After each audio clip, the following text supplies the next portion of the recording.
I am Ajananda Srivastava, Assistant Professor, Department of MBA, IIMT College of Engineering, Greater Noida. Today we are going to start a subject Supply Chain and Logistic Management for the student of MBA, third semester. In this subject, we will discuss about supply chain and logistic management. So let's start supply chain and logistic management, in which we will start today unit first for lecture first. In this unit, we will discuss about supply chain and logistic management. In today's lecture, we will discuss about mainly supply chain management. But before discussing supply chain management, we should know what is the supply chain and what is the management. So before starting supply chain management, we will discuss something about supply chain and management, then supply chain management. Basically, supply chain management is the management of supply chain. So let's start from supply chain. Supply chain,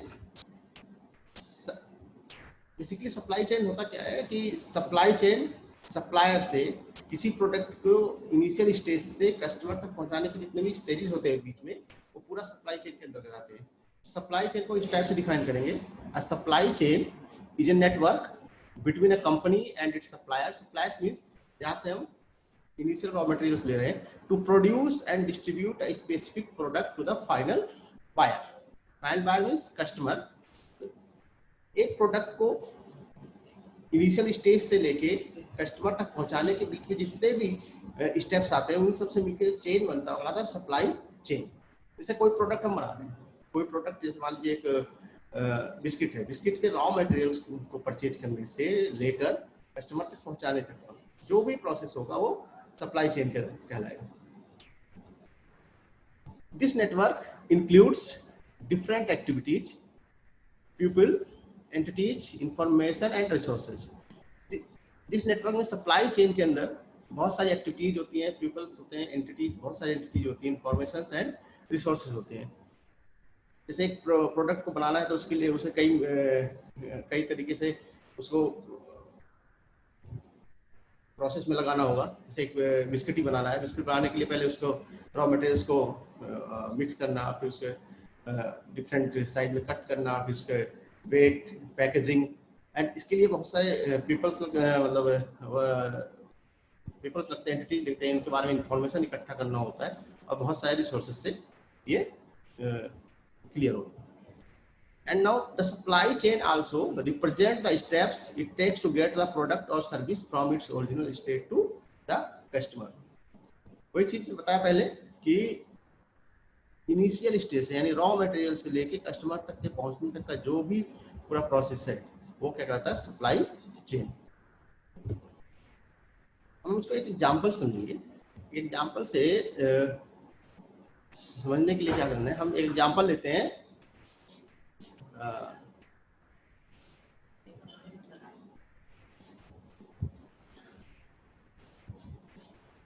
biscuit industries का, उसको कैसे कैसे उसके अंदर कौन कौन से steps work करते हैं. उसका पहले सबसे पहले क्या जरूरत होगी हमें, रॉ मटेरियल्स जिसमें इंग्रेडिएंट्स होंगे, उसके कंपोनेंट्स होंगे, जो भी हमें चाहिए. जैसे मान लीजिए मैदा है, आटा, घी, ड्राई फ्रूट्स, जो भी और चीज़ें हैं वो पहले हम परचेज करेंगे सप्लायर से. सप्लायर से परचेज करने के बाद उसको हम स्टोर करेंगे एक प्लांट में. स्टोर करना जरूरी है, क्योंकि ऐसा तो है नहीं कि रॉ मटेरियल्स आया और उसको हमने डायरेक्ट मैन्युफैक्चरिंग पे लगा दिया. उसको हम एक स्टोर में प्लांट करेंगे. स्टोर से हम उसको कंपनी में ले जाएंगे जहाँ पे उसका प्रोडक्ट बनेगा. हम एक प्रोडक्ट के बाद बनने के बाद उसको हम डिफरेंट डिस्ट्रीब्यूशन सेंटर्स पे पहुँचाएंगे. Move to DC, distribution centre. Distribution centres पे पहुँचाने के बाद वहाँ से वो अलग अलग वेयर हाउसेज में पहुँचाया जाएगा. अलग अलग वेयर हाउसेज उसे मल्टीपल स्टोर्स में पहुंचाएंगे जहां से वो कंज्यूमर तक पहुंच जाएगा।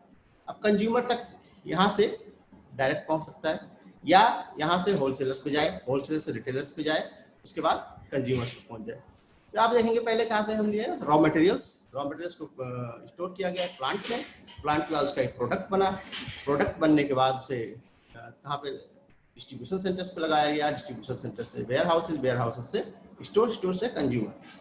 अब आप देखिए यहाँ पे कितने plant, factory, distribution centers and warehouses and malls and then consumer। ये सब इतने सारे चेन्स के थ्रू वो कस्टमर तक पहुंचा है। तो ये पूरे जो चेन है, यानी एक प्रोडक्ट को सप्लाई करना from suppliers to customer is known as supply chain. These chains are known as supply chain. अब इसमें एक चीज और है कि जैसे हमने मेक प्रोडक्ट बनाया यहाँ पे, ठीक, प्रोडक्ट बनाने के डायरेक्ट प्रोडक्ट एक ही स्टेप में नहीं हो जाता। इसमें क्या है, पहले रॉ मटेरियल्स जाएंगे, उसमें इसके अंदर भी डिफरेंट आपके स्टेप्स होंगे। जैसे मिक्सिंग है, उसका क्या है, उसको मतलब मशीन में प्रोडक्ट करना, हीट करना, उसका पैकेजिंग करना, देन वो तैयार होके फिर बाहर निकलता है, तो उसको फिर वहाँ पे रखने के बाद डिस्ट्रीब्यूशन सेंटर पे पहुंचा दिया जाता है। अब डिस्ट्रीब्यूशन सेंटर्स पे तो वो वेयर हाउसेज जाएगा, वेयर हाउसेज से वो मल्टीप्लेक्स में जाएगा, वहां से होलसेलर को भी जा सकता है, होलसेलर से रिटेलर्स एंड देन कस्टमर्स। तो ये जो सप्लाई चेन का सारा प्रोसेस है, हर प्रोडक्ट के लिए एक जैसा नहीं होता। कुछ स्टेप्स इसके अंदर product to product, location to location vary करते रहते हैं, कहाँ से कहाँ तक पहुँचाना है, लेकिन सप्लायर से कस्टमर तक अल्टीमेट हमारा प्रोडक्ट पहुँच जाना चाहिए।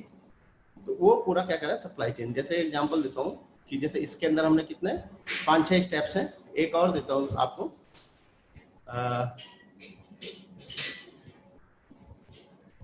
जैसे मान लीजिए एक बेकरी, ठीक है, एक बेकरी है। बेकरी में क्या है, हमें कहीं पर उसने स्टार्ट किया, तो वहां से सप्लायर चाहिए ही होगा। सप्लायर बेकरी को रॉ मटेरियल्स देगा, फिर बेकरी जो है आपको होलसेलर को दे देगी, होलसेलर देगा रिटेलर्स को, रिटेलर देगा customer.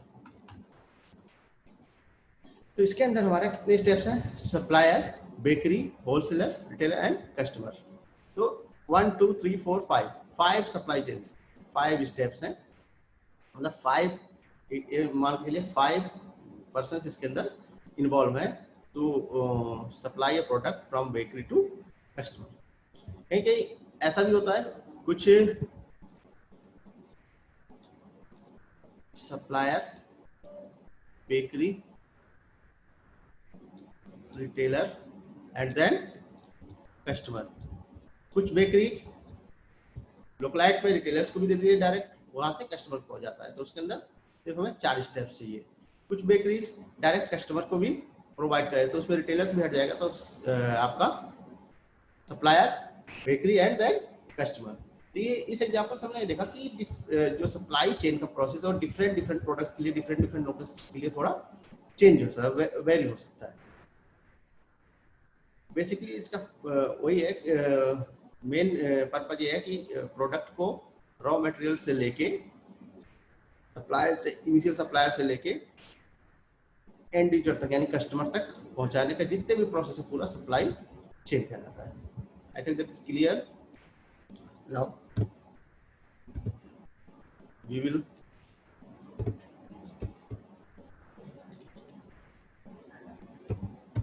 some other examples, definitions of supply chain।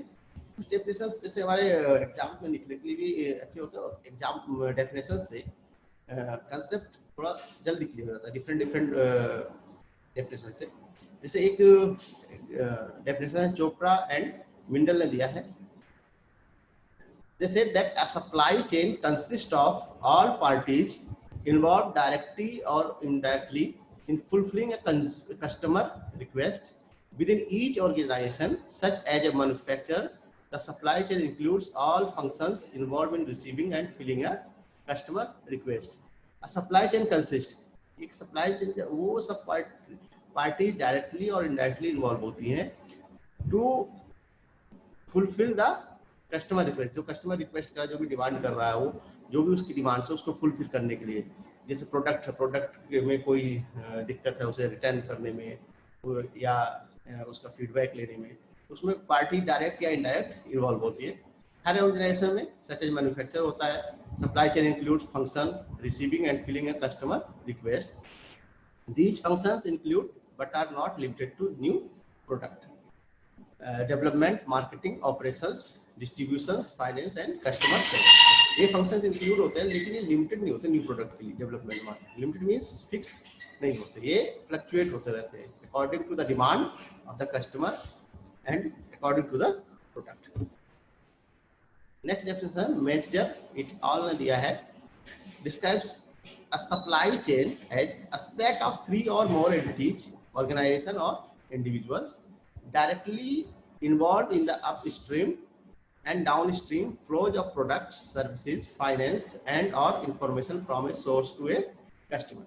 ये कहते हैं एक set of 3 or more entities, किसी भी प्रोडक्ट को सप्लायर से लेके कस्टमर तक पहुंचाने में कम से कम 3 या 3 से ज़्यादा एंटिटी, पीपल कह लीजिए, कोई भी कह लिए, वो डायरेक्टली इन्वॉल्व होती है प्रोडक्ट्स के फ्लोज में, मतलब डाउन प्रोडक्ट के डिमांड में ज़्यादा होने में, कम होने में, सर्विसेज कैसे चल रही हैं, उसमें फाइनेंशियल सपोर्ट कैसा है, लॉस हो रहा है या प्रॉफिट हो रहा है, उसके अंदर 3 पार्टी डायरेक्टली इन्वॉल्व होती है। 3 से ज़्यादा भी हो सकती है, 3 से कम नहीं हो सकती है।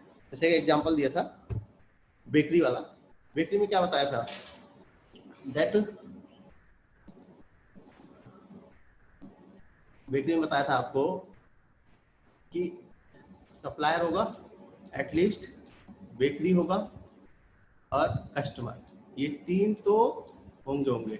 जब तक रॉ मटेरियल नहीं परचेज करेगा बेकरी वाला, उसे प्रोड्यूस नहीं करेगा, और जब तक कस्टमर को डिलीवर नहीं करे, तब तक हमारा सप्लाई चेन कंप्लीट नहीं होगा। अब इसके अंदर देखिए आप, suppliers, bakery and customer, 3 entities are directly involve. अगर हम इसको बीच में रिटेलर कॉल ले लें तो 4 एंटिटीज, लेकिन लेस देन 3 एंटिटीज पर ये अप्लाई नहीं होती, सप्लाई चेन नहीं बन सकता। मान लीजिए सप्लायर से ले लिया हमने, बेकरी में प्रोड्यूस कर दिया, कस्टमर तक नहीं पहुंचा तो कोई फायदा नहीं है, प्रोडक्ट खराब हो जाएगा। इस सप्लायर रॉ मटेरियल ही नहीं दिया तो प्रोड्यूस ही नहीं होगा, कस्टमर तक पहुंचने का कोई मतलब ही नहीं। सप्लायर्स भी है, कस्टमर भी है, बेकरी वाला नहीं है तो प्रोड्यूस क्या है वो नहीं होगा, जो हमारा जो प्रोडक्ट बनाना है, मैन्युफैक्चर करना, वो मैन्युफैक्चर नहीं होगा, तो रॉ मटेरियल परचेज कर सकता है। बस सप्लाई चेन में 2 एग्जांपल से हमारा ये क्लियर हुआ कि डेफिनेशन से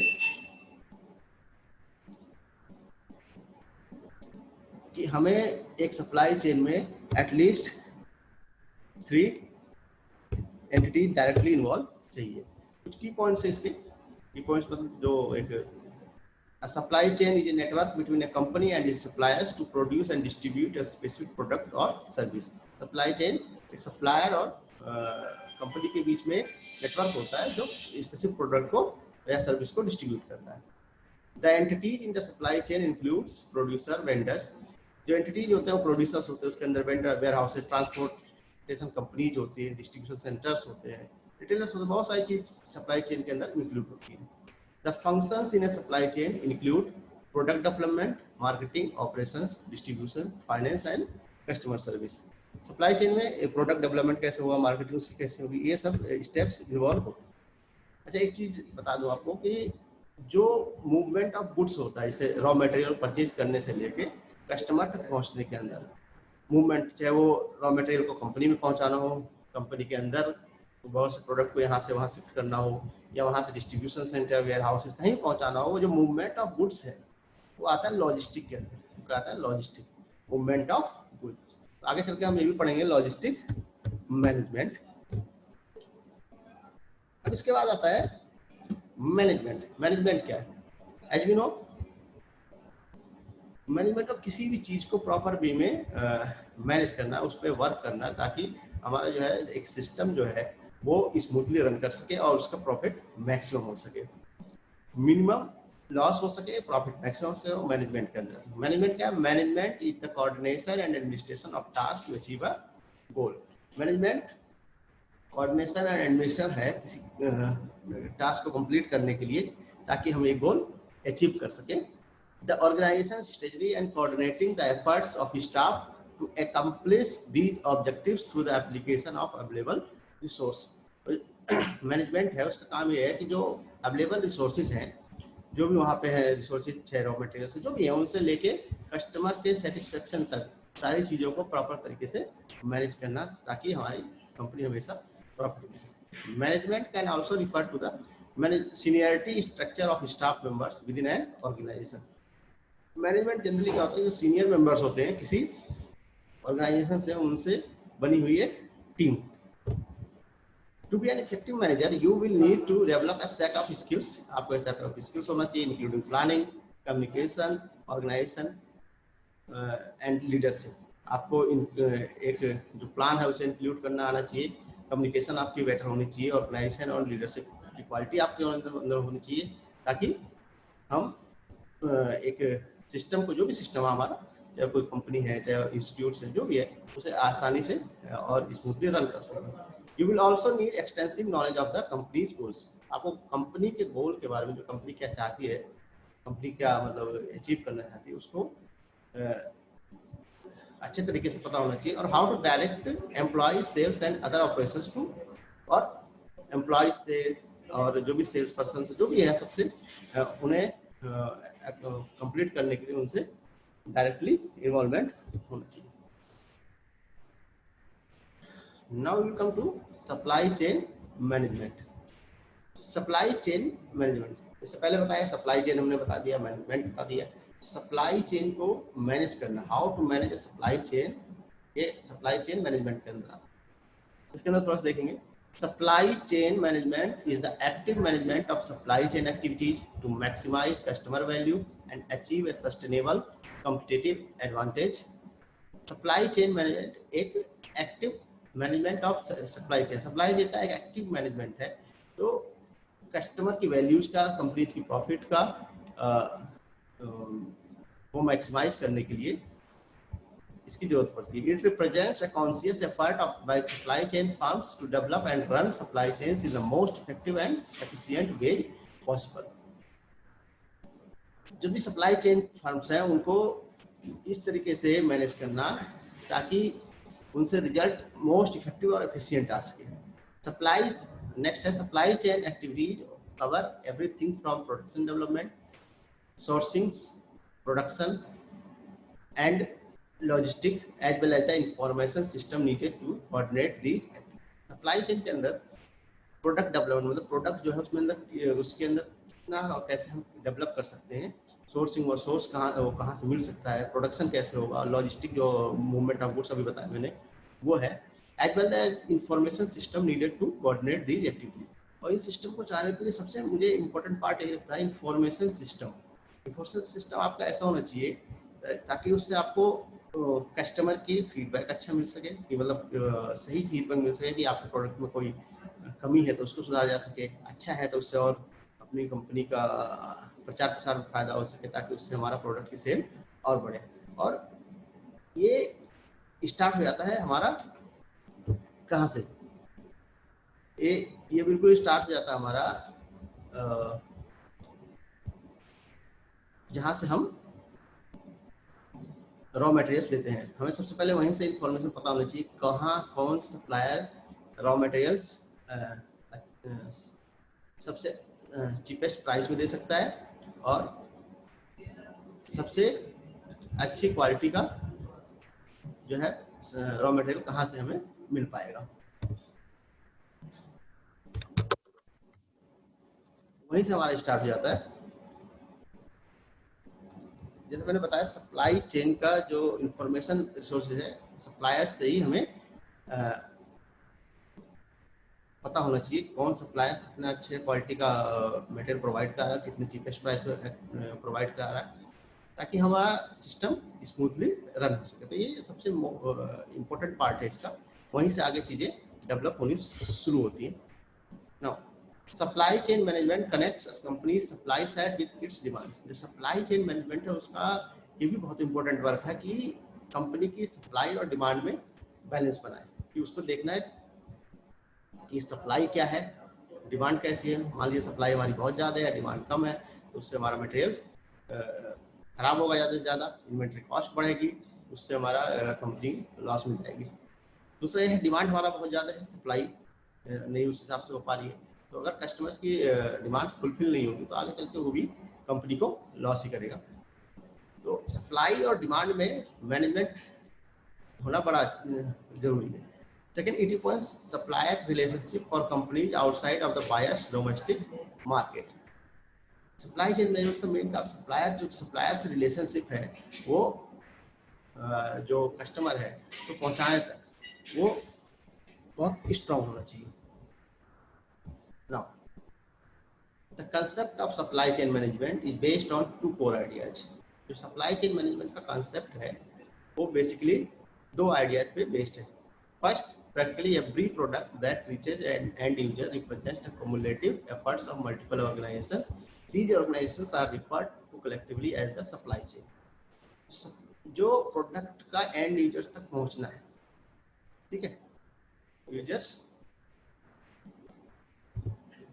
तक पहुंचने के लिए ये जो सप्लाई चेन का कॉमुलेटिव एफर्ट, सबका एफर्ट मिलके ही बहुत सारी ऑर्गेनाइजेशंस का एफर्ट से थ्रू ही एंड यूजर तक प्रोडक्ट पहुंच पाता है, ये कहलाता है collectively supply chain. The second idea is that, first को थोड़ा और समझ लें, इसमें क्या है कि अगर मल्टीपल एफर्ट कम्युलेटिव एफर्ट नहीं होगा तो अच्छी मतलब कस्टमर की डिमांड्स को अच्छे तरीके से फुलफिल नहीं किया जा सकेगा, ये बड़ा जरूरी है। सेकंड है, the second idea is that while supply chains have existed for a long time, most organisations have only paid attention. जब सप्लाई चेन बहुत लंबे समय तक एग्जिस्ट करता है तो बहुत सी कंपनी सिर्फ अपने कंपनीज के अंदर ही ध्यान देती है कि वहाँ पे क्या हो रहा है। Few businesses understood which less managed the entire chain of activities that ultimately delivered product to the final customer. The result was disjointed and often ineffective supply chain. इससे क्या होता है, कुछ लेस मैनेज अगर होता है तो सप्लाई चेन डिसजॉइंटेड हो जाता है और सप्लाई चेन इनफेक्टिव हो जाता है, इससे कस्टमर तक प्रोडक्ट पहुंचने में थोड़ी प्रॉब्लम होती है। The organizations that make up the supply chain are linked together with physical flows and inform. दो टाइप के फ्लोज होते हैं, एक फिजिकल फ्लोज वो होते हैं जो डायरेक्टली हमें विजिबल होते हैं। इंफॉर्मेशन फ्लो जो होते हैं, जो पहले बताया, इंफॉर्मेशन गैदर करना कि how to start with the supplier and reaches to a customer and take their feedbacks for the further improvement. तो इंफॉर्मेशन फ्लो जो बहुत इंपॉर्टेंट पार्ट है, पहले भी बताया मैंने। इन फिजिकल फ्लोज भी मतलब जो होता है वो भी कम इम्पोर्टेंट नहीं है। जैसे देखिए फिजिकल फ्लोज फिजिकल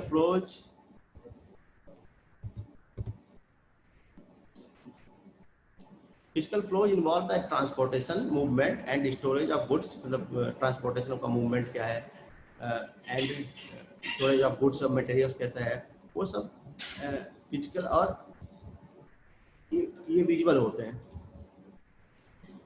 तो ये फिजिकल पार्ट्स क्या है, उनका ट्रांसफॉर्मेशन, मूवमेंट एंड स्टोरेज भी एक अच्छे और सेफ जगह होना चाहिए और लो कॉस्ट पे होना चाहिए, जो कि विजिबल होता है। तो ये भी एक इम्पोर्टेंट पार्ट है, as well as information flows की तरह फिजिकल फ्लोज भी एक इम्पोर्टेंट पार्ट है सप्लाई चेन का। इंफॉर्मेशन फ्लोज पहले बताया, थोड़ा सा और बता देते हैं। Information flows allow the various supply chain partners to coordinate their long-term plans and to control the day-to-day flow of goods and materials up and down the supply chain. जो information flow है वो supply chain partners को coordinate आपस में connect करने में बहुत important role play करता है, जिससे हमारा जो प्रोडक्ट है उसके फ्लोज में, उसके डिस्ट्रीब्यूशन में और उसके मटेरियल में जो अप एंड डाउन हो रहा है सप्लाई चेन में, उससे इंफॉर्मेशन गैदर किया है ताकि हमारा फर्दर इंप्रूवमेंट हो सके। Now we will discuss objective of supply chain management. Supply chain management की कुछ ऑब्जेक्टिव्स ये हैं: solving suppliers problems and beyond his level. इसी जो सप्लायर्स उसकी प्रॉब्लम जो भी आ रही है, तो माल पहुंचाने में या पेमेंट्स में जो भी दिक्कत है, उसको थोड़ा सा फ्लक्चुएट होकर सोचने की जरूरत है और उस पर वर्क किया जाना चाहिए। ये सप्लाई चेन मैनेजमेंट का एक है। दूसरा है कस्टमर सर्विस परफॉर्मेंस इंप्रूवमेंट। जो कस्टमर है उनको सर्विस कैसे मिल रही है, उसकी परफॉर्मेंस में हमेशा इंप्रूवमेंट कुछ ना कुछ होता रहना चाहिए, ताकि जो कस्टमर है उसको जैसे अच्छा प्रोडक्ट मिल सके, टाइम पे प्रोडक्ट, मेनली अब आजकल क्या टाइम पे प्रोडक्ट मिल सके, क्वालिटी अच्छी हो और रिलायबल प्राइस पे मिल सके। तो उससे हमारा जो ऑब्जेक्टिव है वो फुलफिल होता है अगर हम उनकी परफॉर्मेंस में इंप्रूवमेंट लाते रहते हैं। Reduction of pre and post inventory production inventory. Production से पहले और प्रोडक्शन से बाद जो मटेरियल्स को रखने के जो इन्वेंट्री कॉस्ट होता है उसमें रिडक्शन आना चाहिए, उसमें कमी लानी चाहिए, ताकि हमारा कॉस्ट ऑफ इन्वेंट्री कंट्रोल जो है, इन्वेंट्री मैनेजमेंट का, वो कम आए। उससे क्या होगा, हमारे जो प्रॉफिट है वो बढ़ना शुरू हो जाएगा। Minimizing variance by means of activities like standardization, variety, etc। Different activities में वेरिएंस में रिडक्शन आनी चाहिए। एंड प्रोडक्ट क्वालिटी कंट्रोल, पहले बात किया कि जो हमारा प्रोडक्ट है उसका क्वालिटी हमेशा मैनेज होना चाहिए, यानी कंट्रोल में होना चाहिए। अकॉर्डिंग टू सिचुएशन हमें उसे हमेशा इंप्रूव करते रहना चाहिए। Achieving maximum efficiency in using labour, capital and plant through the company.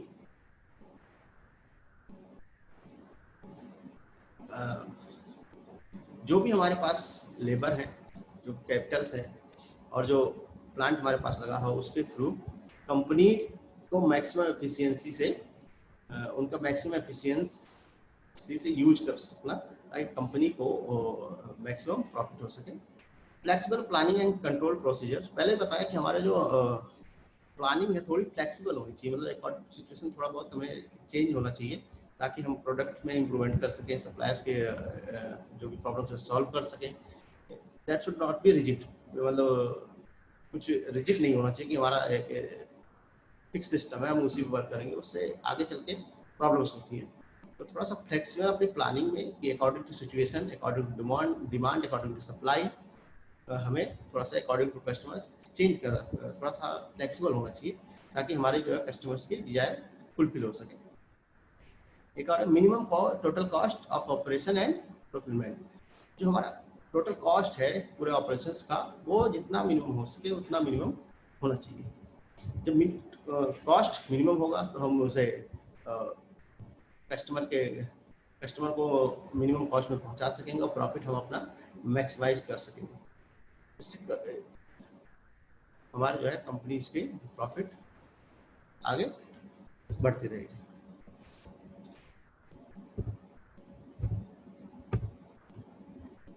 इसमें एक चीज मैंने बताया था कि हमारा जो है ये फ्लेक्सिबल प्लानिंग जो है, ये यहाँ पे भी था रिडक्शन, ये जो solving suppliers problems and beyond his level, ये भी उसी के अंदर आता है कि हमारे जो प्लानिंग है और कंट्रोल प्रोसीजर है उसमें थोड़ा फ्लेक्सिबिलिटी होनी चाहिए।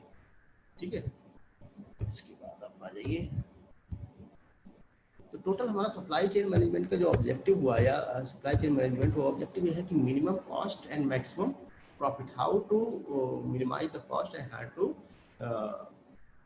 Increase the profit. या किसी भी सिस्टम के चलाने का, मैनेजमेंट का एक सबसे मेन मोटो होता है कि minimum cost in the sense कि लेबर जो भी हमारे पास है, कैपिटल है, उसका मिनिमम यूज करते हुए मिनिमम से मैक्सिमम बनाना।